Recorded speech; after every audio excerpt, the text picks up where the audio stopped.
ഈശോ മിശിഹായ്ക്ക് സ്തുതിയായിരിക്കട്ടെ. ഞാൻ മാണിപ്പറമ്പിലച്ചൻ. ഉസ്താദ് മാണിയുടെ ലീലാവിലാസങ്ങൾ.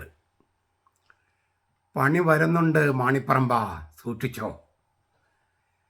എൻ്റെ പിന്നാലെ കൂടിയിരിക്കുന്ന ഈ മുന്നേറ്റക്കാർ, വിമതർ, ഈ പപ്പരാറ്റ്സി എന്ന് പറയില്ലേ, ആ വിവരദോഷികളായ അവർ അറിയാൻ വേണ്ടിയാണ് ഈ വീഡിയോ.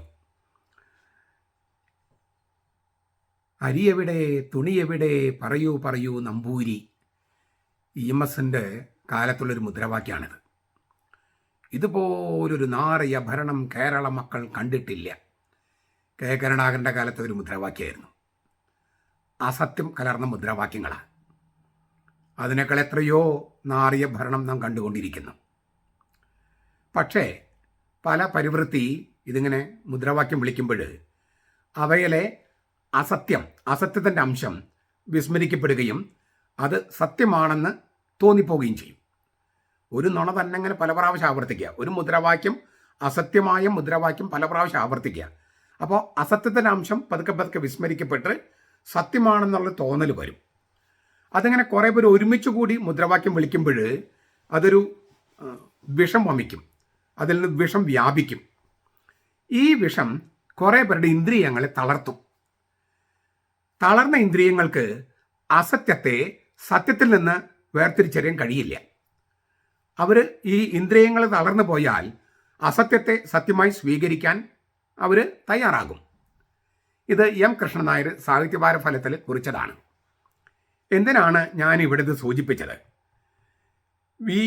വിമതരും, എറണാകുളം വിമതരും അൽമായും മുന്നേറ്റക്കാരും അസത്യമായ മുദ്രാവാക്യങ്ങൾ ഇങ്ങനെ മുഴക്കിക്കൊണ്ടിരിക്കുക.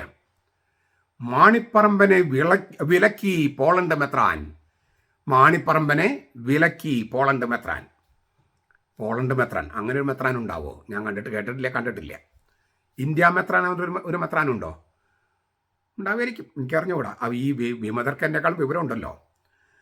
വത്തിക്കാൻ വടിയെടുത്തു, മാണിപ്പറമ്പൻ വീഡിയോസ് ഡിലീറ്റ് ചെയ്തു. വീഡിയോസ് ഒന്നൊന്നായി യൂട്യൂബിൽ നീക്കം ചെയ്തുകൊണ്ടിരിക്കുന്നു. വിദ്വേഷ പ്രചാരണ വീഡിയോസ്.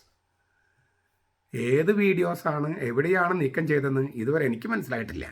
എൻ്റെ യൂട്യൂബ് ചാനലിൽ ഇതുവരെ ഞാനൊന്നും ഡിലീറ്റ് ചെയ്തിട്ടില്ല. മാണിപ്പറമ്പിൽ എന്ന് പറഞ്ഞാൽ ഞാൻ ഡിലീറ്റ് ചെയ്തിട്ടില്ല. ഇവരേതാണ് ഈ ഡിലീറ്റ് ചെയ്തെന്ന് പറഞ്ഞ് നടക്കണമെന്ന് എനിക്ക് മനസ്സിലായിട്ടില്ല. ഈ മാണിപ്പറമ്പൻ്റെ മലയാളത്തിലുള്ള വീഡിയോസ് കേട്ട് പോളണ്ടിലെ മെത്രാൻ, ഏതെല്ലാം മെത്രാന്മാർക്കാണാവോ അതിൻ്റെ മലയാളം മനസ്സിലായത്? അതിനെ വിലക്കാനേ. ഈ കുറച്ചെങ്കിലും കേട്ടാൽ വിശ്വസിക്കുന്ന നുണ വേണ്ടേ പ്രചരിപ്പിക്കാൻ മുന്നേറ്റക്കാരെ, വിമതരെ?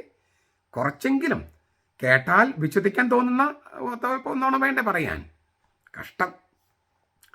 പക്ഷേ ഈ കാളകൂട വിഷം ഇങ്ങനെ പ്രചരിപ്പിച്ചുകൊണ്ടിരിക്കുമ്പോൾ ചിലരുടെ ഇന്ദ്രിയങ്ങൾ തളർത്തും. അവർക്ക് സത്യവും അസത്യവും തമ്മിൽ തിരിച്ചറിയാൻ പറ്റാതെ വരും. അത് അവരുടെ കൂട്ടത്തിലുള്ളവർക്കാണ്. എൻ്റെ കൂട്ടത്തിലുള്ളവർക്കോ സഭയുടെ കൂട്ടത്തിലുള്ളവർക്കോ പ്രശ്നം ഉണ്ടാവില്ല. അവർക്കത് അവരുടെ ഇന്ദ്രിയങ്ങൾ തളരില്ല. പക്ഷേ അൽമായ മുന്നേറ്റക്കാരുടെയും വിമതരുടെയും കൂട്ടത്തിലുള്ളവർ പലരുടെയും ഇന്ദ്രിയങ്ങൾ തളർന്നു കിടക്കുകയാണ്. അതുകൊണ്ട് അവർക്ക് അസത്യവും സത്യവും തമ്മിൽ വേർതിരിച്ചറിയാൻ കഴിയില്ല. അതാണ് അവരുടെ പ്രശ്നം. സത്യമേത് അസത്യമേതും തിരിച്ചറിയാൻ പറ്റാത്ത വിധം, ഇരുളേത് വെളിച്ചമേത് തിരിച്ചറിയാൻ പറ്റാത്ത വിധം അവരുടെ ഹൃദയം കഠിനമായി പോയിരിക്കുന്നു. അതിങ്ങനെ കുറേ നാൾ പാപം ചെയ്തുകൊണ്ടിരിക്കുമ്പോൾ പാപമാണെന്ന് തന്നെ തിരിച്ചറിയാൻ പറ്റാതെ വരും. അതിനാണ് ഹൃദയകാഠിന്യം എന്ന് പറയണേ. ഈ മറ്റന്നാൾ ഞാൻ പൗലോസ്ലിഹ സഭകൾ സ്ഥാപിച്ച ഗ്രീസിലെ ആഥൻസ്, പിന്നെ കൊരിന്തോസ് എന്നീ പട്ടണങ്ങളിലേക്ക് പോകുകയാണ്. പുരാതന പട്ടണങ്ങളാണ്. അവിടെ ഒന്നും പള്ളിയില്ല. പിന്നെ പ്രവാസത്തിൽ യോഹന്നാൻ സ്ലീഹ പ്രവാസത്തിലായിരുന്ന പത്മോസ് ദ്വീപിലേക്ക് പോകും. വെളിപാട് പുസ്തകം രചിക്കപ്പെട്ട പത്മോസ് ദ്വീപ്. 18 മാസം യോഹന്നാൻ അവിടെ പ്രവാസത്തിലായിരുന്നു. ഒരു 40 പേര് പങ്കെടുക്കുന്ന ഒരു പ്രോഗ്രാമാണ്. അതിൽ കോൺഫറൻസ് ഉണ്ട്. പ്രധാനമായും എൻ്റെ കോൺഫറൻസ്, കുർബാന, വേറൊരു അച്ഛനും കൂടിയുണ്ട്, പിന്നെ പള്ളിപ്രസംഗം, പിന്നെ ആ പ്രദേശങ്ങളുമായിട്ട് ബന്ധപ്പെട്ട ചരിത്രപരമായ വസ്തുതകൾ, ഇതിനു വേണ്ടിയിട്ടാണ് എന്നെ കൊണ്ടുപോകുന്നത്. അപ്പോൾ ഈ ആഥൻസ് നഗരത്തിലും അതുപോലെ പഴയ കൊറിന്തോസിലൊന്നും അങ്ങനെ അവശിഷ്ടങ്ങളേ ഉള്ളൂ, പഴയ പട്ടണങ്ങളുടെ. അവിടെ ഒന്നും പള്ളിയില്ല. പൗലോസ്ലിഹ എവിടെയാണ് സ്ഥിരമായിട്ട് വന്ന് പ്രസംഗിച്ചത്? ഇതൊക്കെ ഞാൻ ചെറിയ വീഡിയോസിലൊക്കെ മുമ്പ് പറഞ്ഞിട്ടുണ്ട്. ഞാൻ ഇനിയുള്ള വീഡിയോസിൽ ഇടും ചെയ്യാം. അപ്പോൾ അവിടെ ആ സ്ഥലത്ത് നമ്മൾക്ക് കുർബാന അർപ്പിക്കാൻ ഒരു മോഹമുണ്ട്. പക്ഷെ അവിടെ നമുക്ക് കുർബാന അർപ്പിക്കാനായിട്ട് നമുക്ക് പള്ളിയില്ല. വേറെ കുറച്ച് കാര്യങ്ങൾ കൂടി ഉണ്ട്, അത് ഞാൻ പറയാം. അപ്പം അങ്ങനെ പള്ളിയില്ലാത്തൊരു സ്ഥലത്ത്, പ്രധാനപ്പെട്ട ചരിത്രപരമായി വളരെ പ്രധാനപ്പെട്ട സ്ഥലത്ത് പൗലോസിലേക്ക് അങ്ങനെ കയറി നിന്ന് പ്രസംഗിച്ച ആരിയോപ്പാഗസ്, അല്ലെങ്കിൽ സ്ഥിരമായിട്ട് ഈ കപ്പലിറങ്ങി വന്നിട്ട് പ്രസംഗിച്ചിരുന്ന സ്ഥലം 1.5 വർഷത്തോളം കോരിന്തോസിൽ പൗലോസ് താമസിച്ചിട്ടുണ്ട്. അവിടെയൊക്കെ നമുക്ക് കുർബാന അർപ്പിക്കണമെങ്കിൽ എന്താ ഒരു മാർഗം? പള്ളിയില്ല, ബലിപീഠമില്ല. എന്താ മാർഗം? സഭയെക്കുറിച്ച് അറിയാവുന്നവർക്ക് അറിയാം, പക്ഷെ അൽമായ മുന്നേറ്റക്കാർക്കും വിമതർക്കും അറിയില്ല. അപ്പോൾ അവർക്ക് വേണ്ടി ഞാൻ പറയുകയാണ്, നമ്മൾ ദപ്പ എന്ന് പറയുന്ന സംഗതിയുണ്ട്. തബലീത്ത, തബലൈത്ത എന്നൊക്കെ പറയും. ലിറ്റർജിയെക്കുറിച്ചുള്ള എൻ്റെ ക്ലാസ്സിൽ ഞാനത് അവതരിപ്പിച്ചിട്ടുണ്ട്. നിങ്ങൾക്ക് അറിയാത്തത് കൊണ്ട് ഞാൻ അത് കാണിക്കുകയാണ്. ഇത് നിങ്ങൾ കാണണം. നമ്മൾ വളരെ ഭദ്രമായി, ഇതിനൊരു മറ്റൊരു കവർ കൂടിയുണ്ട്. ആ കവറിലാണ് ശരിക്കും വെക്കേണ്ടത്. അതൊന്ന് വാഷ് ചെയ്യാൻ കൊടുത്തിരിക്കുകയാണ്. ഇത് നാളെ പോകേണ്ട കാരണമുള്ളത് കൊണ്ട് ഇത് ഇങ്ങനെ തുറക്കുമ്പോൾ നിങ്ങൾക്ക് കാണാം. ഇതാണ് ഈ ദപ്പ എന്ന് പറയുന്നത്. പോർട്ടബിൾ ഓൾട്ടർ എന്നാണ് ഇത് പറയുക. പോർട്ടബിൾ ഓൾട്ടർ, കൊണ്ടു നടക്കാവുന്ന അൾത്താര. അത് നമ്മുടെ സാധാരണ മറ്റേ അൾത്താര പോലെ തന്നെ നമുക്ക് വഴിയിൽ വെച്ചോ യാത്രയിലോ കുർബാന അർപ്പിക്കണമെങ്കിൽ നമ്മൾ കൊണ്ടു നടക്കേണ്ട ഒരു അൾത്താരയാണ്, ബലിപീഠമാണ് ഈ ദപ്പ എന്ന് പറയുന്ന, തബലീത്ത അല്ലെങ്കിൽ തബലൈത്ത എന്ന് പറയുന്ന ഈ പോർട്ടബിൾ ഓൾട്ടർ. ഇത് വെച്ചിട്ട് പിന്നെ നമ്മൾ തുണികളൊക്കെ ഇട്ടിട്ടാണ് നമ്മൾ കുർബാന അർപ്പിക്കുന്നത്. ഇതിൻ്റെ മറ്റു വിശദാംശങ്ങളൊക്കെ ഞാൻ ആ ലിറ്റർജിയെക്കുറിച്ചുള്ള വീഡിയോയിൽ പറഞ്ഞിട്ടുണ്ട്. ഞാൻ പറഞ്ഞു വന്നത്, ഞാൻ ഇതിനു മുമ്പ് പല പ്രാവശ്യം ഗ്രീസിൽ പോയിട്ടുണ്ട്. അവിടെ കുർബാന അർപ്പിക്കുന്ന സംഗതികൾ കാണിച്ചിട്ടുണ്ട്. ഇതെല്ലാം ഈ വിമതരും മുന്നേറ്റക്കാരും എടുത്തിട്ട് ദേവാലയവിരില്ലാതെ മാണിപ്പറമ്പൻ കുർബാന അർപ്പിക്കുന്നു, ബലിപീഠമില്ലാതെ കുർബാന അർപ്പിക്കുന്നു, പള്ളിയില്ലാതെ കുർബാന അർപ്പിക്കുന്നു, പിന്നെയാണോ ഇവിടെ വന്നിട്ട് ഏകീകൃത കുർബാന വേണം, ദൈവോന്മുഖ കുർബാന വേണം എന്നൊക്കെ പറയണേ എന്ന് പറഞ്ഞിട്ട് അവർ വീഡിയോസ് എടുത്തിടുന്നുണ്ട്. ഇവർക്ക് ഈ വക കാര്യങ്ങൾ യാതൊന്നും അറിയില്ല. നമ്മളൊരു പള്ളിയില്ലാത്ത സ്ഥലത്ത് പോയാൽ കുർബാന അർപ്പിക്കാൻ എന്താണ് മാർഗം എന്ന കാര്യം അവർക്കറിയില്ല. നമ്മൾ ഏകീകൃത കുർബാന വേണമെന്ന് പറഞ്ഞാൽ അതാണ് പൊതു മാനദണ്ഡം. അതേസമയം നമ്മൾ വളരെ ആദിവാസികളുടെ ഇടയിൽ പോയി അവിടെ പള്ളിയൊന്നുമില്ല. അപ്പോൾ നമുക്ക് കുർബാന അർപ്പിക്കാനോ? നമ്മൾ ഈ പോർട്ടബിൾ ഓൾട്ടർ കൊണ്ടുപോകും, കൊണ്ടു നടക്കാവുന്ന ആൾക്കാരെ കൊണ്ടുപോയി അങ്ങനെയാണ് കുർബാന അർപ്പിക്കുക. അങ്ങനെയാണ് സഭയുടെ നിയമം. ഇത് മനസ്സിലാക്കാതെ വെറുതെ അന്നത്തെ കുറച്ച് വീഡിയോസൊക്കെ ഇട്ടിട്ടുണ്ട്. അതുകൊണ്ടാണ് ഞാൻ പറയുന്നത്. മുൻപ് ഇതിപ്പോൾ ഞാൻ പല പ്രാവശ്യം പോയിട്ടുണ്ട് ഈ ഗ്രീസിലും ഇവിടെയൊക്കെ. അത് ഇങ്ങനെയുള്ള കോൺഫറൻസും ക്ലാസ്സുകൾക്കും വേണ്ടിയിട്ടാണ്. ഇതിന് മുമ്പത്തെ ഒരു കാര്യം കൂടി ഞാൻ പറയാൻ ആഗ്രഹിക്കുകയാണ്. അതായത് ഞാൻ ആദ്യമായിട്ട് ഗ്രീസിൽ പോയപ്പോൾ അപ്പോഴും വേറൊരു അച്ഛൻ എൻ്റെ കൂടെ ഉണ്ടായിരുന്നു. ഞങ്ങൾ 50 പേരോളുണ്ടായിരുന്നു. അപ്പോൾ ആ അച്ഛനാണ് അവിടെയുള്ള, അത് നമ്മൾ ഫിലിപ്പി ലേഖനം ഉണ്ടല്ലോ, ആ ഫിലിപ്പി എന്ന് പറഞ്ഞ സ്ഥലത്താണ്, ഗ്രീസിൻ്റെ വടക്ക് ഭാഗത്ത്. തെസലോണിക്കയിൽ നമ്മൾ ഫ്ലൈറ്റ് ഇറങ്ങി അങ്ങനെ ഫിലിപ്പിയിൽ വന്നു കഴിഞ്ഞപ്പോൾ അവിടുത്തെ ഒരു പള്ളിയിൽ ഓർത്തഡോക്സ് പള്ളിയുണ്ട്. ഗ്രീസിൽ പ്രധാനമായും ഓർത്തഡോക്സുകാരാണ്, ഗ്രീക്ക് ഓർത്തഡോക്സ്. അപ്പോൾ അവിടെ ഗ്രീക്ക് ഓർത്തഡോക്സിൻ്റെ പള്ളിയുണ്ട്. അപ്പോൾ ആ പള്ളിയിൽ അച്ഛൻ പറഞ്ഞിട്ടുണ്ടാകണം, അതൊക്കെ അച്ഛനാണ് ചെയ്തിരിക്കുന്നത്. ഞാൻ ആദ്യമായിട്ട് ഗ്രീസിൽ പോണേ, 50 പേരുണ്ട്. അങ്ങനെ ഞങ്ങൾ പള്ളിയിൽ കുർബാനയ്ക്കിടയിൽ പ്രസംഗം എൻ്റെയാണ്. ഞാൻ പ്രസംഗം പറഞ്ഞു. അപ്പോൾ അവിടുത്തെ ഒരു കപ്പ്യാരെ പോലത്തെ ഒരാളോട് അച്ഛനൊക്കെ സംസാരിച്ചു. അങ്ങനെ കുർബാന തുടങ്ങി. ഞാൻ പ്രസംഗിച്ചുകൊണ്ടിരിക്കുമ്പോൾ ശരിക്കും പള്ളിയുടെ ഉത്തരവാദിത്തമുള്ള ഒരു ഗാർഡിയനോ അങ്ങനെ ഒരാൾ വന്നു. അദ്ദേഹം പുറകിൽ നിന്നിട്ട് ഇങ്ങനെ കൈ കൊട്ടിയിട്ട് പറഞ്ഞു, സ്റ്റോപ്പ് എന്ന് പറഞ്ഞു. ഞാൻ പ്രസംഗിച്ചുകൊണ്ടിരിക്കുക. അപ്പോൾ ഞാൻ വിചാരിച്ചു, ഞാൻ പേടിച്ച് പോയി, എന്താണാവോ ദേശവിരുദ്ധമായിട്ട് വല്ലതും പറഞ്ഞോ എന്നൊക്കെയാണ്. അപ്പോൾ പുള്ളി പറഞ്ഞു, നിങ്ങൾക്കിവിടെ കുർബാന അർപ്പിക്കാൻ പറ്റില്ല. പ്രസംഗം കഴിയും, പ്രസംഗം നിർത്തിക്കോ, പ്രസംഗം അവസാനിപ്പിക്കാം, പ്രസംഗം നിങ്ങൾ പൂർത്തിയാക്കിക്കോ, അതിന് പുറത്തിറങ്ങണം. അപ്പം നമുക്ക് പിന്നെ എന്ത് ചെയ്യാൻ പറ്റും? കുർബാന പകുതി. അപ്പോൾ ഞങ്ങൾ നേരെ മുമ്പിലേക്ക് ഇറങ്ങിയപ്പോൾ അവിടെ ഒരു അരുവി. അപ്പോൾ അവിടെ നമ്മുടെ ഗൈഡ് പറഞ്ഞു, ഈ അരുവിയിലാണ് പൗലോസ്ലീഹ ലിഡിയായി മാമോദിസ മുക്കിയത്. അതവിടെ എഴുതി വെച്ചിട്ടുണ്ട് താനും. അതായത് യൂറോപ്പിൽ ആദ്യത്തെ സ്ത്രീ മാമോദിസ മുക്കപ്പെട്ടതാണ്. അതിന് തൊട്ട് മുമ്പിലാണ് ഈ ഓർത്തഡോക്സ് പള്ളി. അപ്പോൾ ഞങ്ങൾ ഈ ലിഡിയായെ, യൂറോപ്പിൽ ആദ്യത്തെ വനിതയെ പൗലോസ്ലീഹ മാമോദിസ മുക്കിയ ആ ലിഡിയായി മാമോദിസ മുക്കിയതിൻ്റെ അവിടെ വെച്ച് ഞങ്ങൾ ഈ ദപ്പയ്ക്കിട്ട് ഞങ്ങൾ കുർബാന കണ്ടിന്യൂ ചെയ്തു. കുർബാന കഴിഞ്ഞപ്പോൾ ഞങ്ങൾ അദ്ദേഹത്തോട് ചോദിച്ചു, എന്തുകൊണ്ടാണ് ഞങ്ങൾക്ക് കുർബാന പൂർത്തിയാക്കാൻ നിങ്ങൾ അനുവദിക്കാതിരുന്നത്? അപ്പോൾ അദ്ദേഹം പറഞ്ഞ മറുപടി, ലത്തീൻ സഭയുടെ ഈ ജനാഭിമുഖ കുർബാന കൂദാശയായിട്ട് ഞങ്ങൾ കണക്കാക്കുന്നില്ല. ലത്തീൻ സഭയുടെ ഈ ജനാഭിമുഖ കുർബാന കൂദാശയായിട്ട് ഞങ്ങൾ പരിഗണിക്കുന്നില്ല. പള്ളിയിൽ കൂദാശ അർപ്പിക്കുന്ന സ്ഥലമാണ്, അതുകൊണ്ടാണ് സമ്മതിക്കാത്തത്. ഓർത്തഡോക്സ്, ഗ്രീക്ക് ഓർത്തഡോക്സിലെ അതിൻ്റെ ആ പള്ളിയുടെ ഗാർഡിയൻ പറഞ്ഞ കാര്യം പറയണേ. അതായത് ഓർത്തഡോക്സുകാർ ലത്തീൻ സഭയിലെ ജനാഭിമുഖ കുർബാനയെ കൂദാശയിൽ കാണുന്നില്ല. അത് പെന്തക്കോസ്തക്കാരുടെ ഒരു പരിപാടി പോലെ ഇല്ല, ഒരു കൂട്ടപ്രാർത്ഥന പോലെയാണ് അവർക്ക് തോന്നുന്നത്. ഒരു സാമൂഹിക മീറ്റിംഗ് ദൈവോന്മുഖമായിട്ടല്ലെങ്കിൽ കൂതാശിയാകില്ലെന്നാണ് ഓർത്തഡോക്സുകാരുടെ വിശ്വാസം. അതുകൊണ്ടാണ് അവിടെ കുർബാന ചൊല്ലാൻ അനുവദിക്കാതിരുന്നത്. നിങ്ങൾക്ക് കാര്യം മനസ്സിലായോ? അപ്പോൾ നമുക്ക് എല്ലാവിടെയും നമുക്ക് ഇതുപോലെ കുർബാന അർപ്പിക്കാൻ കഴിയില്ല, അവരനുവദിക്കില്ലേ പലയിടത്തും. അപ്പോഴൊക്കെ നമുക്ക് ഈ സഞ്ചരിക്കുന്ന അല്ലെങ്കിൽ കൊണ്ടു നടക്കാവുന്ന അൾത്താർ എന്ന് പറഞ്ഞ ദപ്പ അല്ലെങ്കിൽ തബലീത്ത അല്ലെങ്കിൽ തബലൈത്ത വേണം. ഇനി ഇപ്പം ഞാൻ പോയി 12 ദിവസം ഒരു പ്രോഗ്രാം എന്ന് പറഞ്ഞു, ഇതിൻ്റെ ഫോട്ടോസൊക്കെ അവർ ഇടും. അപ്പോൾ നിങ്ങൾ പിന്നെയും മാണിപ്പറമ്പലച്ചൻ ദേവാലയ വിരിയില്ലാതെ ജനാഭിമുഖമായി പിന്നെ ബലിപീഠമില്ലാതെ കുർബാന അർപ്പിക്കുന്നു പറഞ്ഞ് വീഡിയോസ് ഇടും. ഈ പറഞ്ഞ അൽമായ മുന്നേറ്റക്കാരും വിമതരും. അവർക്ക് വിവരമില്ല, ലോക പരിചയമില്ല. നമ്മൾ വിചാരിക്കും കേരളത്തിലെ ഏറ്റവും വിദ്യാഭ്യാസമുള്ള ഏരിയയാണ് എറണാകുളം. വെറുതെ പറയുക. അവർ പൊട്ടക്കുളത്തിലെ തവളകളാണ്. അവർക്ക് ഈ ലോകം എന്തെന്നറിയില്ല, സഭ എന്തെന്നറിയില്ല, സുറിയാനി സഭ എന്തെന്നറിയില്ല, കൽതായ സഭ എന്തെന്നറിയില്ല, യാതൊന്നും അറിയില്ല. കുറച്ച് പണം ഉണ്ടാക്കാനും അങ്ങനത്തെ കാര്യങ്ങളൊക്കെ, ഭൗതിക കാര്യങ്ങളൊക്കെ അവർക്ക് നന്നായിട്ട് അറിയാം. ഈ ആധ്യാത്മികവും കൗതാശികവും സഭാത്മകവുമായ കാര്യങ്ങളിൽ അവർ വട്ടപൂജ്യമാണ്. അതുകൊണ്ടാണ് അവരിങ്ങനെ എൻ്റെ പിന്നാലെ നിന്നിട്ട് എന്നെ ഇങ്ങനെ ആക്രമിക്കാൻ ശ്രമിക്കുന്നത്.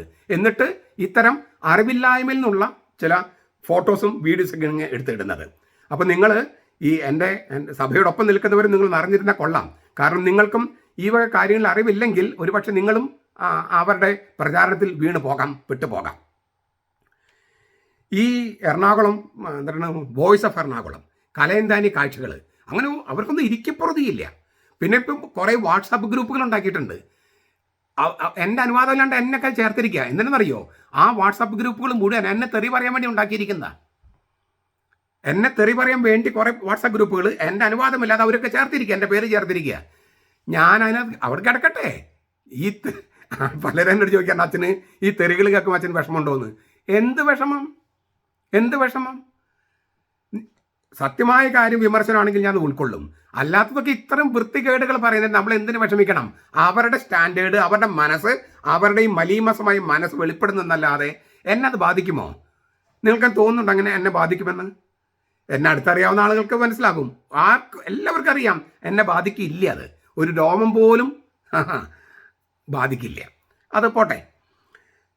ഈ ഞാൻ പറഞ്ഞു വന്നത്, ഈ ഐൻസ്റ്റൈനെതിരെ 100 ശാസ്ത്രജ്ഞന്മാർ എന്ന് പറഞ്ഞിട്ട് പണ്ട് ഹിറ്റ്ലർ ഒരു പുസ്തകം എഴുതിച്ചു ഐൻസ്റ്റൈനെതിരെ. അത് കേട്ട് കഴിഞ്ഞപ്പോൾ ഐൻസ്റ്റൈൻ പറഞ്ഞു, എനിക്ക് തെറ്റുപറ്റിയെങ്കിൽ 100 ശാസ്ത്രജ്ഞന്മാരൊന്നും എനിക്കെതിരെ എഴുതേണ്ട കാര്യമില്ല, ഒരാൾ പറഞ്ഞാൽ തന്നെ അധികം. എനിക്ക് തെറ്റുപറ്റിയെങ്കിൽ 100 ശാസ്ത്രജ്ഞന്മാരൊന്നും വേണ്ട, ഒരാൾ പറഞ്ഞാൽ മതി. മാണിപ്പറമ്പലച്ചന് തെറ്റുപറ്റാം, മനുഷ്യനാണ്, തെറ്റുപറ്റാം. നിങ്ങൾ ഇങ്ങനെ വാട്സാപ്പ് ഗ്രൂപ്പുകൾ ഉണ്ടാക്കിയിട്ടും പുറകെ ഇങ്ങനെ പപ്പരാക്സികളെ പോലെ പിന്നാലെ നടന്ന് എൻ്റെ മുറയിൽ തകർക്കാൻ നോക്കിയിട്ടൊന്നും കാര്യമില്ല. എനിക്ക് തെറ്റുപറ്റിയെങ്കിൽ നിങ്ങൾ ഒരാൾ പറഞ്ഞാൽ മതി, ഞാൻ സ്വീകരിക്കും. അങ്ങനെ അതുകൊണ്ടാണ് ഞാൻ ഈ കമൻറ്റ് ബോക്സ് അടയ്ക്കാത്തതിൻ്റെ കാരണം. എനിക്ക് തെറ്റുപറ്റിയെങ്കിൽ കറക്റ്റായിട്ട്, ചിലപ്പോൾ തെറ്റുപറ്റിയിട്ടുണ്ട്, നാക്കുപിഴ വന്നിട്ടുണ്ട്, ചിലപ്പം ഓർമ്മ ഇല്ലേ, ചില പേരുകൾ പറഞ്ഞപ്പോഴും കൊല്ലം പറഞ്ഞ വ്യത്യാസം വന്നിട്ടുണ്ട്, അത് ചൂണ്ടിക്കാണിച്ചിട്ടുണ്ട്. ഞാൻ അവർക്ക് എൻ്റെ കണ്ണിൽപ്പെട്ടതിനെല്ലാം നന്ദി പറഞ്ഞിട്ടുണ്ട്. അതുകൊണ്ട് തെറ്റുപറ്റാം, എനിക്ക് ഇല്ലെന്നില്ല. പക്ഷേ ഈ മുറയിൽ തകർക്കാമെന്ന് വിചാരിച്ചിട്ട് വൃത്തികേടുകൾ പ്രചരിപ്പിച്ചാൽ അത് നമ്മളെ ബാധിക്കില്ല. ഈ ഫേസ്ബുക്കിലും അതുപോലെയുള്ള സമൂഹ മാധ്യമങ്ങളിലും മാണിപ്പറമ്പലത്തിലും ചില സ്ത്രീകൾ നിൽക്കുന്ന ഫോട്ടോഗ്രാഫ്സ് തപ്പിയെടുത്ത് മോശം ക്യാപ്ഷനുകളിട്ട് പ്രചരിപ്പിച്ച് വ്യക്തിഹത്യ നടത്തിയാൽ മാണിപ്പറമ്പലത്തിന് മുറയെ തകർക്കാം, സഭയെ തകർക്കാം എന്ന് ആരെങ്കിലും തെറ്റിദ്ധരിച്ചിട്ടുണ്ടെങ്കിൽ അവരോട് പറയാണ്, ആ പരിപ്പ് ഇവിടെ വേവില്ല, ആ പരിപ്പ് ഇവിടെ വേവില്ല. ഇപ്പോൾ എനിക്ക് ഒരു സ്ത്രീ ഇട്ട് തന്നൊരു ഫോട്ടോ, അതായത് ജർമ്മനിയിലെ ബെർലിനിൽ അവിടെ ഞാൻ 5 കൊല്ലം കൊണ്ട് 30 ധ്യാനങ്ങൾ, വീക്കെൻഡ് റിട്രീറ്റ്, വെള്ളി ശനി ഞായർ അങ്ങനെ 30 ധ്യാനങ്ങൾ ഞാൻ നടത്തിയിട്ടുണ്ട് ജർമ്മനിയിലെ ബെർലിനിൽ. അവിടെ ഒരു കൊല്ലം, 2010 മറ്റാന്ന് തോന്നുന്നു, 2007 മുതലാണ് ഞാൻ യൂറോപ്പിൽ പ്രസംഗിക്കാൻ തുടങ്ങിയത്. 2003 ഞാൻ വിദേശത്ത് പഠിപ്പിക്കാൻ തുടങ്ങിയത്, 2003. ആ കൊല്ലമാണ് എൻ്റെ ഡോക്ടറേറ്റ് കഴിഞ്ഞത്. 2007 ഞാൻ യൂറോപ്പിൽ തുടങ്ങുന്നത്. അങ്ങനെ ആ സമയത്ത്, അപ്പോൾ ആ ഘട്ടത്തിൽ ഏതോ ഒരു സമയത്തുള്ള ഒരു ഫോട്ടോ, അതായത് ആ സമയത്ത് ബെർലിനിൽ എന്നെ ക്ഷണിക്കാൻ, ഈ പോളണ്ടിലേക്ക് എന്നെ ക്ഷണിക്കാൻ വേണ്ടി ഒരു ഗ്രൂപ്പ് വന്നു. അതിൻ്റെ ലീഡർ, എൻ്റെ കുറച്ച് പേരുണ്ടായിരുന്നു. അവർ ജർമ്മനിയാണെന്ന് എൻ്റെ ഓർമ്മ. അവർ നിർത്തിയിട്ട് ഇങ്ങനെ ഫോട്ടോസ് എടുത്തു. ആ ഫോട്ടോയിൽ അതിൻ്റെ ലീഡർ ഇങ്ങനെ എന്നോട് ചേർന്ന് ഇങ്ങനെ പതുക്കെ കൈയോട് ഇങ്ങനെ പിടിച്ചിട്ടുണ്ട് എന്നെ, അതായത് അടുപ്പം കാണിക്കുന്നത്. ആ ഫോട്ടോ ഇങ്ങനെ ഇട്ടിരിക്കുകയാണ്. ആരോ ഇട്ടിട്ട് അതിൻ്റെ താഴെ ഒരു കമൻറ്റ്. എന്താണ് കമൻറ്റ്? പൊതുസ്ഥലത്ത് പരസ്യമായിട്ട് പകൽ സമയത്ത് ഫോട്ടോ എടുത്തിട്ട് അത് തപ്പിയെടുത്തിട്ട് അതിന് ക്യാപ്ഷൻ ഇട്ടിരിക്കുകയാണ്. എന്താണ് ആ ക്യാപ്ഷൻ? ഇങ്ങനെയാണ്: ഉസ്താദ് മാണിപ്പറമ്പൻ സഭയോട് ചേർന്ന് നിൽക്കുന്ന ഫോട്ടോ നാസ പുറത്തുവിട്ടു. അതാണ് അതിൻ്റെ ക്യാപ്ഷൻ. ഉസ്താദ് മാണിപ്പറമ്പൻ സഭയോട് ചേർന്ന് നിൽക്കുന്ന ഫോട്ടോ നാസ പുറത്തുവിട്ടു. നമ്മൾ എന്തായാലും ഉത്തരം പറയുക? അത് എനിക്ക് അയച്ചു തന്നത് എൻ്റെ ഇതിലേക്ക് എങ്ങനെയോ നമ്പർ തട്ടിയിട്ട് ഏതൊരു നിമ്മി ഈ ആഭിചാര കുർബാന കണ്ട് മാർപ്പാപ്പ തെറ്റിദ്ധരിപ്പിക്കപ്പെട്ടെന്ന് വിശ്വസിക്കുന്ന ഒരു നിമ്മി ആ ഫോട്ടോഗ്രാഫ് എനിക്ക് ഫോർവേഡ് ചെയ്തിട്ട് അതിന് താഴെ അവളുടെ വക ഒരു ക്യാപ്ഷൻ: ഉസ്താദ് മാണിപ്പറമ്പൻസ് ലീലാവിലാസങ്ങൾ. പിന്നെ വീണ്ടും ഒരു കമൻറ്റ്: നല്ല ചേർച്ച, മക്കൾക്ക് ആരുടെ നിറമാണ്? ഇപ്പം ഞാനിച്ചിരി ഇരുണ്ട നിറമാണ്, ആ സ്ത്രീ വെളുത്തതാണ്, യൂറോപ്യൻ കളർ. അപ്പോൾ അവർ ഞാനും കൂടെ നിൽക്കുന്ന പരസ്യമായി വലിയ അവരുടെ കൂടെ ഉള്ളവരാണ് ഫോട്ടോ എടുത്തെന്ന് ഓർക്കണേ. പൊതുസ്ഥലത്ത് പകൽ സമയത്ത് നിൽക്കുന്ന ഒരു ഫോട്ടോ എടുത്തിട്ട് പറയുകയാണ്. അവരിങ്ങനെ വൃത്തികേട് ഊഹിച്ച് അല്ലേ, അങ്ങനെ മക്കൾക്ക് ഏത് കളറാണ്? ഈ നിമ്മി ഏതാ നിമ്മി എന്ന് എനിക്കറിയില്ല. ആ നിമ്മിയോട് എനിക്കൊരു കാര്യം ചോദിക്കാനുണ്ട്. എനിക്ക് തോന്നിയ കാര്യമാണ്. ഈ നിങ്ങളുടെ കെട്ടിയോന് നിറമില്ലാത്തതും കഴിവില്ലാത്തതും നിന്നെ തൃപ്തിപ്പെടുത്താൻ സാധിക്കാത്തതും നീ ഇങ്ങനെ പരസ്യമാക്കേണ്ട കാര്യം ഉണ്ടായിരുന്നോ? പിന്നെ നിന്റെ പിള്ളേർക്ക് നീ വിചാരിച്ച നിറമല്ല എന്നതിൻ്റെ കുറ്റം എനിക്കാണോ? നിമി, നിന്റെ കെട്ടിയോൻ വേറെ സ്ത്രീയുടെ കൂടെ നിൽക്കുന്ന കണ്ടാൽ ഉടനെ തന്നെ അദ്ദേഹത്തിൻ്റെ ലീലാവിലാസമാണെന്നാണോ നീ കരുതുന്നത്? അതോ ഇനി ലീലാവിലാസം എന്ന വാക്കിൻ്റെ അർത്ഥം നിനക്ക് അറിയാത്തത് കൊണ്ടാണോ? നീ ബൈബിൾ വായിച്ചിട്ടുണ്ടോ നിമി? മത്തായിയുടെ സുവിശേഷം 28-ാമത്തെ അധ്യായം 9-ാമത്തെ വായിക്കുന്നു വായിച്ചേ. സ്ത്രീകൾ കർത്താവിൻ്റെ കാൽക്കൽ ഇങ്ങനെ കെട്ടിപ്പിടിച്ചു ആരാധിച്ചെന്ന. യോഹന്നാന്റെ സുവിശേഷം 20-ാമത്തെ അധ്യായം വായിച്ചിട്ടുണ്ടോ? 1 മുതൽ 17 വരെ. ഈ നീ എന്നെ പിടിച്ചു വെക്കാതിരിക്കുമെന്നാണ് മറിയം മഗ്ദലേനോട് ഈശോ മിശിഹ പറയണേ. മറിയം മഗ്ദലേന അങ്ങനെ പിടിച്ചു വെക്കുകയാണ് ഈശോയെ. ലൂക്കാസിന്റെ സുവിശേഷം 7-ാമത്തെ അധ്യായം വായിച്ചിട്ടുണ്ടോ നിമ്മി? അവിടെ ഒരു സ്ത്രീ കർത്താവിൻ്റെ കാൽക്കലിരുന്നു. കാൽക്കലിരുന്നപ്പോൾ അവളുടെ പാപത്തെക്കുറിച്ച് ഓർത്തു, കണ്ണീര് ഒഴുകാൻ തുടങ്ങി. അത് കർത്താവിൻ്റെ കാൽക്കൽ വീണു. എന്താ ചെയ്യേണ്ടതെന്ന് അറിയാണ്ടപ്പം അവൾ തലമുടി കൊണ്ട് തന്നെ തുടച്ചു. പിന്നെ തെരുതര ചുംബിക്കാൻ തുടങ്ങി. കർത്താവ് കാല് പിൻവലിച്ചില്ലെന്ന് മാത്രമല്ല, അവൾ ചുംബിക്കുന്നതിൽ നിന്നും വിരമിച്ചിട്ടില്ലെന്ന് ആ ഫരിസയനായ ശിമയോനോട് പറയുകയും ചെയ്തു. അപ്പോൾ ഈശോ മിശിഹായുടെ ലീലാവിലാസങ്ങൾ എന്ന് നിമ്മി പറയുമായിരുന്നല്ലോ. സ്ത്രീകൾ ഈശോയെ കെട്ടിപ്പിടിക്കുന്നു, മറിയം മഗ്ദലേന കെട്ടിപ്പിടിക്കുന്നു, ഈ സ്ത്രീ കാലിങ്ങനെ തെരുതര ചുംബിച്ചുകൊണ്ടിരിക്കുന്നു. അത്രയൊന്നും എൻ്റെ കാര്യത്തിൽ ഉണ്ടായിട്ടില്ലല്ലോ. എന്നിട്ടും മാണിപ്പറമ്പൻ്റെ ലീലാവിലാസങ്ങൾ എന്ന് പറയുന്ന നിമ്മി ഈശോ മിശിഹായുടെ ലീലാവിലാസങ്ങൾ എന്ന് എഴുതി വിടുമായിരുന്നല്ലോ. പിന്നെ അങ്ങനെ ഒരാണും പെണ്ണും സുഹൃത്തുക്കൾ ചേർന്ന് ഉടനെ കുട്ടി ഉണ്ടാവുക, പിന്നെ കുട്ടികൾക്കുള്ള നിറം അന്വേഷിച്ച് പോകുക. എന്തൊരു കഷ്ടമാണ് ഈ നിമ്മി നീ ചെയ്യുന്നത്. നീ മാത്രമല്ല, നിന്റെ കൂടെയുള്ള സകല മനുഷ്യരും ഇങ്ങനെയാണ്. ആണും പെണ്ണും ഇതുപോലെയാണ്. എനിക്ക് ഇതിനേക്കാളും കൗതുകം തോന്നിയൊരു സംഗതിയുണ്ട്. യൂറോപ്പിൽ നിന്നുള്ള മിക്കവാറും എല്ലാ വർഷവും യൂറോപ്പിൽ നിന്നുള്ള ഒരു 36-40 പേരെ തോമാസ് ലീയുടെ കാൽപാദങ്ങൾ ധ്യാനം എന്ന് പറഞ്ഞിട്ട് ഞാൻ കൊണ്ടുപോകാറുണ്ട് എല്ലാ വർഷവും. ചില സമയത്ത് അതായത് കുറേ പേര് വന്നിട്ട് രണ്ടാമത് പോകണമെന്ന് പറഞ്ഞപ്പോൾ ഫ്രാൻസിസ് സേവിയർ, മദർ തെരേസ, അതുപോലെ ഈ കൽക്കട്ട, ഗോവ ഇങ്ങനെ സ്ഥലങ്ങൾ പോകാറുണ്ട്. അപ്പം അതെല്ലാം ധ്യാനം ക്ലാസ്സുകളാണ്. അതിൻ്റെ കൂട്ടത്തിൽ ജീവിതത്തിൽ ഒരിക്കലാക്കിയാണ് ഇന്ത്യയിൽ വരാൻ പറ്റുക. അപ്പം നമ്മൾ ചില സ്ഥലങ്ങളൊക്കെ കാണിച്ചു കൊടുക്കും. ഇപ്പോൾ താജ്മഹലോ അങ്ങനെയെല്ലാം കാണിച്ചു കൊടുക്കും ചെയ്യും. അപ്പോൾ ഒരു അല്പം വിനോദമുണ്ട്, എന്നാൽ കൂടുതലും ധ്യാനമാണ്. അങ്ങനെ വന്നൊരു സമയത്ത് ഞാനും ഗോവയിൽ വെച്ചിട്ടാണെന്ന് തോന്നുന്നു, കാപ്പി കുടിക്കുന്ന സമയത്ത് ഞാനും കുറച്ച് പേരും ഡാൻസ് ഇല്ലേ, നമ്മളൊരു ഗ്രൂപ്പാകുമ്പോൾ ഡാൻസ് ചെയ്യുന്നു. പരസ്യമായിട്ട് ഇല്ലേ, ഒരു റെസ്റ്റോറൻറ്റിൻ്റെ മുമ്പിലാണെന്ന് എനിക്ക് തോന്നുന്നത്. നമ്മളത് ആനിമേറ്റ് ചെയ്യുന്നതാണ്. അപ്പോൾ ഞാനും അവരും ഡാൻസ് ചെയ്യുന്നൊരു വീഡിയോ, ഒരു ചെറിയ ഡാൻസ്, വലിയ ഡാൻസ് ഒന്നും എനിക്ക് ഡാൻസ് അറിയില്ല, ഒന്ന് ആനിമേറ്റ് ചെയ്യുന്നതാണ്. അത് വീഡിയോ എടുത്തിട്ട് ആ അച്ഛനാണല്ലോ, അപ്പോൾ അതുകൊണ്ടൊരു അവർക്കൊരു സംഗതി ഉണ്ടാകുന്നൊരു വീഡിയോയിൽ അത് സോഷ്യൽ മീഡിയയിൽ അപ്ലോഡ് ചെയ്തിട്ടുണ്ടാവണം. ചിലപ്പോൾ എൻ്റെ സൈറ്റിലാണെന്ന് എനിക്ക് അറിഞ്ഞുകൂടാ. ഏതായാലും അതെടുത്തിട്ട് പ്രചരിപ്പിക്കുന്ന ആരാന്ന് അറിയാമോ? ഇരിങ്ങാലക്കുട രൂപതയിലെ ചില അച്ഛന്മാർ. അതിലൊരച്ഛൻ കഴിഞ്ഞതിന് മുമ്പിൽ തൊട്ടുള്ള 75 വയസ്സ് കഴിഞ്ഞ് റിട്ടയർ ചെയ്ത ആളാണ്. അപ്പോൾ ഞാനും ഈ കുറച്ച് യൂറോപ്യൻസും പരസ്യമായിട്ട് റെസ്റ്റോറൻറ്റിന് മുമ്പിൽ പരസ്യമായിട്ട് ഇങ്ങനെ ഒരു പിക്നിക്കിൻ്റെ മൂഡിൽ ഡാൻസ് പോലെ ചെയ്യുന്നത്, അത് കണ്ടിട്ട് ഇവർക്ക് വികാരം അടക്കാൻ പറ്റുന്നില്ലെങ്കിൽ ഈ 75-77 വയസ്സ് കഴിഞ്ഞ ഈ അച്ഛൻ്റെയൊക്കെ എന്തായിരുന്നു അവരുടെ ബ്രഹ്മചര്യം? എന്തായിരുന്നു അവരുടെ ഈ കണ്ണടക്കവും കയ്യടക്കവും ഒക്കെ? അവർക്ക് ഇങ്ങനെ വികാരങ്ങളുടെ തരിപ്പ് മാറണില്ലേ? ഇത് കാണുമ്പോഴേക്കും ഇങ്ങനെ വികാരം കൊള്ളുകയാണോ? അച്ഛന്മാർക്ക് ചേർന്ന പണിയാണോ ഇത് കിട്ടിപാടെ തന്നെ ഇങ്ങനെ പ്രചരിപ്പിക്കുന്നത്? അതും എമരിറ്റസ് ആയ ആളുകൾ. ഇത് ഞരമ്പ് രോഗമല്ലേ? അതും എൻ്റെ സഹോദര വൈദ്യരിൽ ഒരാൾ, എൻ്റെ സീനിയർ ആയിട്ടുള്ള ഒരാൾ. കഷ്ടമാണ് കേട്ടോ, കഷ്ടം. എനിക്കല്ല കഷ്ടം, നിങ്ങൾക്ക്. ചുരുക്കത്തിൽ ഞാൻ ഈ പറഞ്ഞു വന്നത്, നിങ്ങൾ ഇങ്ങനെ ഇട്ടിട്ട് എന്താണ് കാര്യങ്ങൾ? എന്ത് കാര്യമാണ്? ഒരു പുരുഷനെയും സ്ത്രീയെയും ഒരുമിച്ച് കണ്ടാൽ ഉടനെ തന്നെ വൃത്തികേടുകളാണോ നിങ്ങളുടെ മനസ്സിലേക്ക് വരുന്നത്? അതും തരം താണ ലൈംഗിക ചിന്തകൾ മാത്രം. എന്തുകൊണ്ട്? ഞരമ്പ് രോഗികൾ, പൊതുവെ കേരളക്കാർ ഞരമ്പ് രോഗികളെന്ന് പറയും. നമ്മൾ ഈ ക്രിസ്ത്യാനികൾ അങ്ങനെയാകാൻ പാടുണ്ടോ? അതിൽ വൈദികർ അങ്ങനെയാകാൻ പാടുണ്ടോ? ഇങ്ങനെ മാത്രമേ നിങ്ങൾക്ക് ചിന്തിക്കാൻ കഴിയൂ. ഈ തീരെ തറയായിട്ട് ശീലശുദ്ധിയില്ലായ്മയാണ് ഈ എറണാകുളം വിമതരുടെ അതുപോലെ അൽമായി മുന്നേറ്റക്കാരുടെ ഒരു പൊതു സ്വഭാവം. അധാർമികത പോറ്റി വളർത്തുന്നവരാണ് അവർ, അധാർമികതയെ. അപ്പോൾ അവർക്ക് അതാണ് അവർ പൊതു നയം. അപ്പോൾ അവർക്ക് ഇങ്ങനെയൊക്കെ ചിന്തിക്കാനേ കഴിയൂ. പിന്നെ നിങ്ങൾ ചില സാംസ്കാരികമായിട്ട് ചില കാര്യങ്ങൾ അറിയണം. യൂറോപ്പിൽ, പ്രത്യേകിച്ച് പോളണ്ടിലൊക്കെ വന്ദനം എന്ന് പറയുന്നത്, അഭിവാദ്യം എന്ന് പറയുന്നത് ആലിംഗനം ചെയ്താണ്. സ്നേഹം തോന്നിയാൽ അവർ കവിളിലൊക്കെ അങ്ങനെ ചുംബിക്കും ചെയ്യും.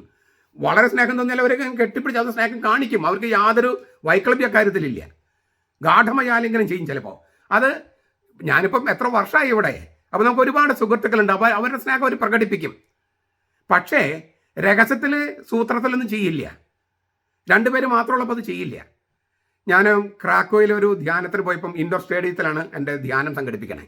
അപ്പോൾ തലേ ദിവസം ആ സ്റ്റേഡിയം കാണിക്കാനും പിന്നെ മൈക്ക് അങ്ങനത്തെ കാര്യങ്ങളൊക്കെ അറേഞ്ച് ചെയ്യാൻ തന്നെ എൻ്റെ ഒരു ട്രാൻസ്ലേറ്റർ, എനിക്കിവിടെ സ്ത്രീകളായിട്ട് തന്നെ 4-5 ട്രാൻസ്ലേറ്റേഴ്സ് ഉണ്ട്, പുരുഷന്മാരായിട്ട് 2 ട്രാൻസ്ലേറ്റേഴ്സ് ഉണ്ട്, പിന്നെ ഓർഗനൈസേഴ്സ് ഉണ്ട്.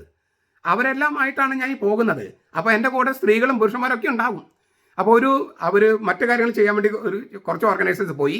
എൻ്റെ കൂടെ തർജ്ജമ ചെയ്യാനുള്ള ഒരു 30 വയസ്സുള്ള സ്ത്രീ ആയിരിക്കണം എൻ്റെ കൂടെ ഈ ഇൻഡോർ സ്റ്റേഡിയം കാണിക്കാൻ വേണ്ടി വന്നു. അപ്പോൾ ഈ മൈക്കും മറ്റ് സംഗതികൾ കാണിക്കാൻ.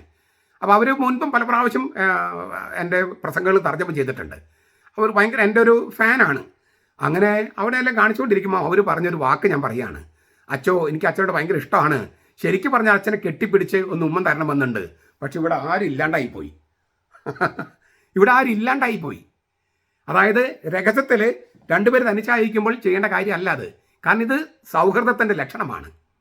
ഇവിടെ ആരും ഇല്ലാതായിപ്പോയി. ആരെങ്കിലും ഉണ്ടായിരുന്നെങ്കിൽ ഞാൻ അച്ഛനെ കെട്ടിപ്പിടിച്ച് ഉമ്മൻ ചെയ്തേനെ. കാരണം എനിക്ക് അത്ര ഇഷ്ടമാണ് അച്ഛൻ്റെ ക്ലാസ്സും. അങ്ങനെ ഞാൻ ഇത്തവണ ഈ അമേരിക്കയിൽ പോയി ഈ ഫെബ്രുവരി മാസത്തിൽ. ഇവിടുന്ന് ഒരു വൈദികനാണ് എന്നെ കൊണ്ടുപോയത്. ഞാൻ അവിടെ ചെന്നു. അവിടെ സിസ്റ്റേഴ്സിൻ്റെ അവിടെയും അങ്ങനെ സ്ഥലത്തും ഞാൻ അതിനെക്കുറിച്ച് വീഡിയോസൊക്കെ ഞാൻ ഇട്ടിരുന്നു.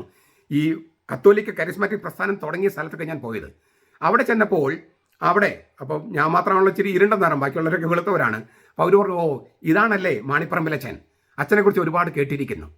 അപ്പോൾ എന്നെ കൊണ്ടുപോയി അച്ഛൻ, പോളണ്ടിൽ നിന്നുള്ള ആ അച്ഛൻ പറഞ്ഞത്, I am under the spell of his speeches എന്നാണ്.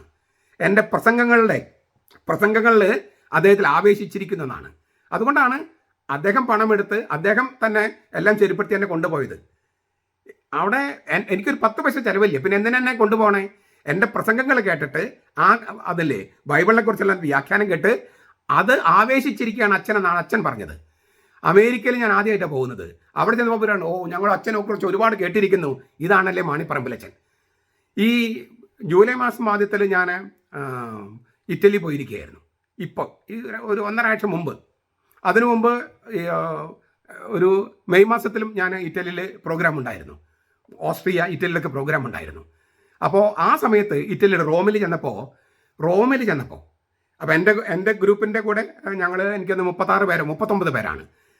ഈ ഞങ്ങളിങ്ങനെ കാര്യങ്ങൾ കാണുമ്പോൾ ഒരാൾ ഓടി വന്ന് അച്ചോ എന്ന് പറഞ്ഞിട്ട് എന്നെ ഇങ്ങനെ കെട്ടിപ്പിടിച്ചു.